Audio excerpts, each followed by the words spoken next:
She hopes he'd be proud of her, his little sister. But she doubts he'd be surprised. She's been searching for whatever bit of dust is left of him. Though he'd probably tell her, if such a fantasy were possible, that he's lived all along in her heart.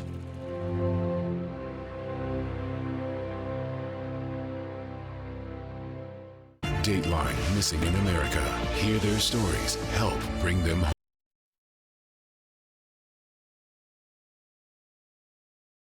Motivation. To not get fired again. I can work with that. Actors. Spicy chicken strips and me, Mark Hamill, back for a limited time. At Spectrum Mobile, you get unlimited for $29.99 a month per line for 2 or more lines. Let's say you need 3 lines for your business. Did you just say $29.99 per line per month?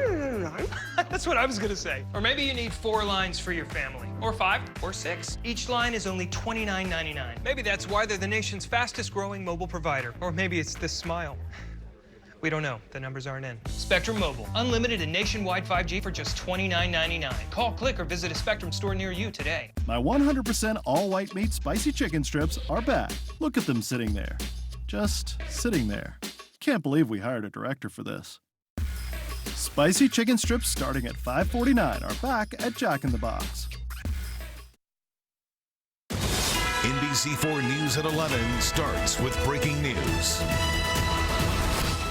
And that breaking news is in Pasadena, where a man was stabbed in this neighborhood just a couple blocks north of Old Town Pasadena. From News Chopper 4, you can see the police patrol cars spread out across several blocks, blocking off streets and intersections as they begin their investigation. The man was stabbed along Summit Avenue, and we're hearing the victim was taken to Huntington Hospital. So far, no word on any arrests in the case. Balloons were released tonight to remember 6 people killed in a Windsor Hills crash. A memorial continues to grow now at the intersection where it happened. 8 other people were injured. NBC4's Lauren Coronado has been speaking to the victims and families who are visiting the crash site. She is live with new details. Lauren?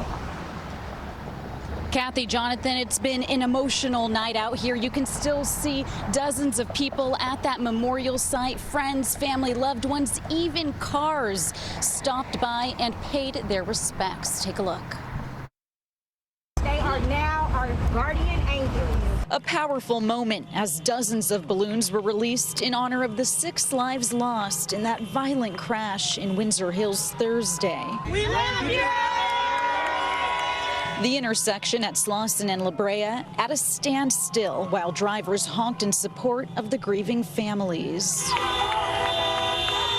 Loved ones of 23-year-old Ashery Ryan coming in droves. She was beautiful, an angel, smiled all the time, best friend. Mourning Ashery, her fiancé, soon-to-be newborn, and baby Alonzo.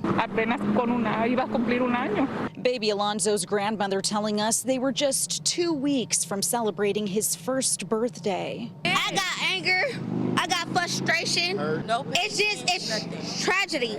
It's devastating. We appreciate the support from the community. A community that hasn't stopped showing up since the crash happened. I gave the dad a hug and just hugged him, and you can just feel the weight, the heaviness. You know, I was happy to be able to be here for him. I don't know any of them, but just to be here. This is just the reef that I put down here today, but that's nothing. I wished I could bring everybody back. We lost an angel, you know, and we would never be able to replace that ever again. A vigil is planned right here at this corner tomorrow night at 5. I've also been in touch with a family who survived the crash. The mother tells me she was with her 5 kids and niece heading to get lunch when the driver clipped the back of her car, causing her to spin out right here at this intersection. She says at that moment, for whatever reason, she decided to hit the gas, and she says that's likely what saved her and her family's life. I did speak with her tonight. She says that day they were sent to the hospital. They're back home recovering right now. Reporting live, I'm Lauren Coronado, NBC4 News. Thank you, Lauren. Charges for the driver suspected of causing the deadly crash in Windsor Hills could come as soon as Monday. The driver has been identified as 37-year-old Nicole Linton, a traveling nurse from Houston. Tonight, she remains in the hospital. The district attorney says his office is working through the weekend on this case. For instant updates on the investigation, download the NBCLA app.